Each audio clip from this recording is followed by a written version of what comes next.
Yes, it's the third game. It's Ratchet & Clank Up Your Arsenal. And this time Ratchet returns to the galaxy from the first game where he has to fight off an evil menace called the Toroids. And their goal is to wipe out all organic creatures. So it's kind of robots versus the squishies. Now, are they optimistic they'll actually be able to wipe out cockroaches? I think so. I think they can. Really, all organic? Well, they have the support of the Galactic Rangers and the whole Galactic Force. Okay. And they get to. There's a lot of battles that are going on all these different planets. So there's a whole new arsenal of weapons that Ratchet has. And they actually have 4 upgrades this time around. So instead of just the 1 upgrade that we had in Going Commando, the weapons will actually upgrade 4 times for the first playthrough. Okay, great. And now the environments, are they all new, partially new? Did you hold you same place? They're all new environments, but you're revisiting different parts of the planets that Ratchet has seen before. So there'll be some familiarity for the fans, but still a lot of new gameplay. Okay. Well, why don't you go ahead and start to show us the game? You're going to show us the single player, right? That's right, yeah. Okay. This is actually Marcadia. And Ratchet & Clank have been notified that the presidential compound is under attack, and a group of Toroid forces have invaded. So Ratchet will be equipped with his new weapons. He'll have the Plasma Whip, Nitro Launcher, the Annihilator. So here I've got the Plasma Whip, and this is a melee weapon where you can swing it and throw it, and then also you can do overhead strikes with it. So here are the Toroids. And they've got 2 eyes, 3 eyes, 1-eyed. The more eyes they have, the bigger they are, and the dumber they get. But they also get bigger weapons, too, so it's a bit tricky. And then, of course, we're going to bring back some of the favorites, like the Agents of Doom here. And then I've got my rocket launcher, which is the Annihilator. How many new enemies are there? There are several new enemies. All the enemies are new, and then there are some familiar ones that are coming back, too. It's really hard to put a number on because we're still working on the game, but there's over 50 new enemies. Okay. And how far into the game is this level you're showing us? This is actually towards the beginning of the level. It's beginning of the game. It's okay. I'm under attack by some guys up above here. It's one of the 4th levels of the game after Ratchet has gone to the Phoenix, which is his starship, and that's like the main headquarters. Where he can buy armor and meet members of the Q-Force, which is a group of soldiers under the direction of Captain Quark. And Captain Quark this time around is actually a good guy who redeems himself. He redeems himself within the game or between games? Oops. Yes.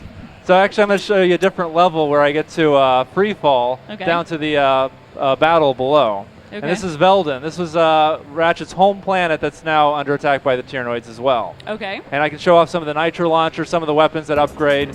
They upgrade a lot faster than the previous game, so you'll get a sense of progression a lot faster. So what's the ultimate? What's the boss weapon? What do you really want to have? The Nitro Launcher is pretty damn awesome. When it gets to become the Nitro Eruptor, it will... it becomes such a powerful force. You can just blast away the massive enemies very rapidly. These are actually the Galactic Rangers. They're here helping Ratchet out. They're having supporting fire that helps me defeat these guys. Okay, this guy's a bit tough here.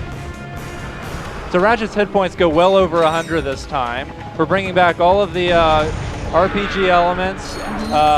We've got the whole economic systems making a return, and then of course we've got many more weapon upgrades.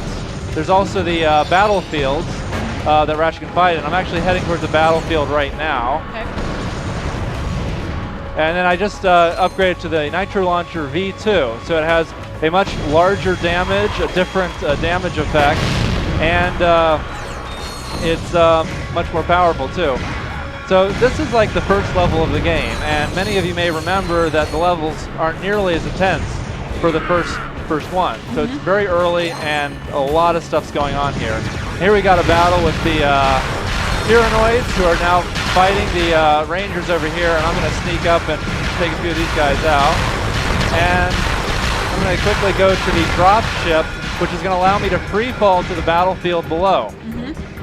So here's the dropship, and I'm going to go with the troopers, and here we go. Leaping down.